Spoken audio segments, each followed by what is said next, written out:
Un prêtre marié, à ce moment-là, il ne peut pas recevoir des gens à confesse. C'est ce que vous êtes en train de nous dire, Pierre. Je pense qu'on ne devrait pas pouvoir, un prêtre marié ne devrait pas pouvoir... En tout cas, vous, ça vous gênerait d'aller vous confesser chez un prêtre qui aurait une vie à côté, c'est ça? Certainement. Okay. Certainement. Alors, pour vous répondre très vite, Pierre, on va aller voir Michel Moreau parce qu'on lui a déjà sauté son tour l'autre fois. Alors Michel, c'est à vous. Vous, c'est le contraire, c'est un prêtre célibataire qui vous choque. En quoi? Alors moi je trouve que le célibat chez les prêtres c'est absolument contre nature et anti-religieux parce que ce n'est pas du tout la parole de Dieu. Dieu a créé l'homme et la femme, c'est pour qu'ils vivent ensemble, qu'ils aient des enfants. D'ailleurs dans les autres religions le problème ne se pose pas, que ce soit les pasteurs chez les protestants, les rabbins chez les juifs, ils se marient, ils ont des enfants, ils ont une vie familiale et on ne peut pas du tout les accuser de moins bien servir Dieu que les prêtres à mon avis. Alors en plus je pense que les prêtres, bon, lorsqu'ils font leur vœu de célibat, je me demande s'ils se rendent vraiment compte qu'ils s'engagent pour 40, 50 ou 60 ans. Bon, à ce moment-là, ils sont peut-être prêts à faire vœu de célibat, mais est-ce que ça va durer toute leur vie? Et puis automatiquement, je pense aussi donc que là, ça vous entraîne... rejoignez Magdalene sur la crise des vocations, Michel. Oui, mais moi je voudrais préciser autre chose, c'est que je pense quand même que ça entraîne chez eux des frustrations et des refoulements. Et c'est en ça que ça vous gêne. Et puis, alors, je pense, oui, parce que je pense qu'au départ, le célibat a été imposé pour que leur pensée se consacre à Dieu. Et à mon avis, les frustrations et les refoulements... On arrive à l'effet inverse, c'est ce que vous voulez dire, Michel. Voilà, tout à fait, tout à fait. Ils ont un manque. Ok, ben on a bien compris les avis très séparés sur la question, comme à chaque fois qu'on parle de l'Église dans le Visiophone. Merci. Bon dimanche. Et bon dimanche. En regardant Télé Dimanche, même si en période de carême, on doit jeûner un jeûne télévisuel. Mais ça, c'est l'opinion du pape. Hein. Exactement. Voilà. Merci à tous et rendez-vous à partir de midi et demi pour la grande famille. Il faut bien trouver des gags quand même, hein, c'est le week-end. Ah, ça marche, hein. Super. Et Merci.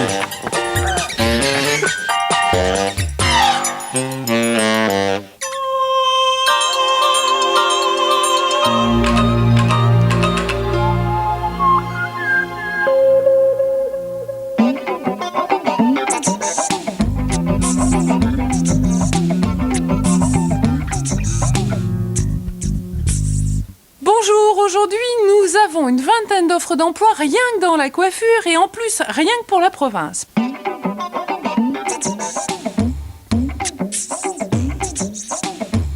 Et si tout petit déjà, vous étiez intéressé par le travail du cuir, voilà, vous retrouvez toutes les coordonnées sur le Minitel et pour les annonces du jour, vous avez le téléphone 49 87 20 30. À demain.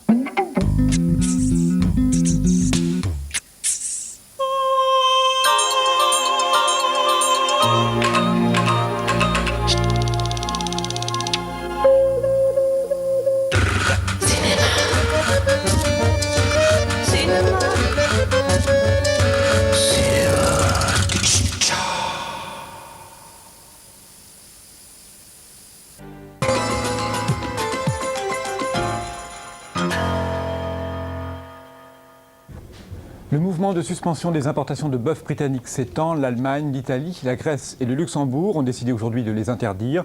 Ils se joignent à toute une série de pays, dont la France, qui ont pris cette mesure après les révélations sur la maladie de la vache folle. Paris annule 11 vols hebdomadaires prévus à partir d'avril par des compagnies aériennes américaines vers la France.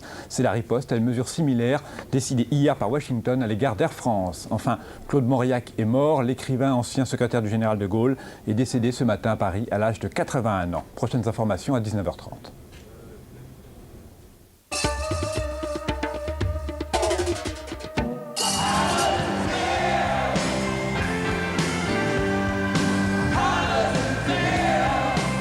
Loin de la fureur des stades et de la mégalomanie de la tournée Voodoo Lounge, les Stones en toute intimité, lors de 3 concerts historiques, y compris à Paris, à l'Olympia.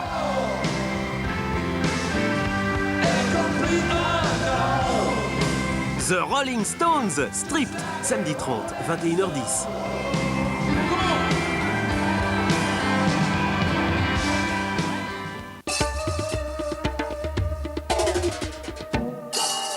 Fidèles amis de ma mère, vous êtes comme des deuxièmes mères pour moi, chacune à sa manière.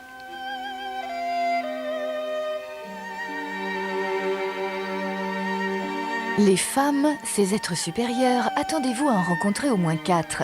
De la vieille Chine à San Francisco, du Coca-Cola au Mahjong, elles refont le monde.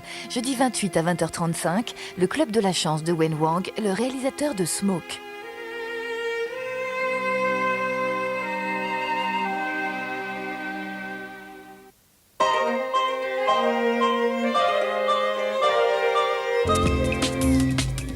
Cette semaine, dans C'est pas le 20h, Fucked, la marque de t-shirt californienne la plus engagée et subversive du moment. Ensuite, un retour aux racines de la musique celtique dans les pubs irlandais.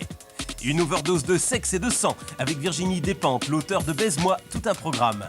Et de leur côté, Ariel et Édouard délirent avec Tiki Olgado. Tout ça dans C'est pas le 20h, c'est samedi à 19h15 et en clair.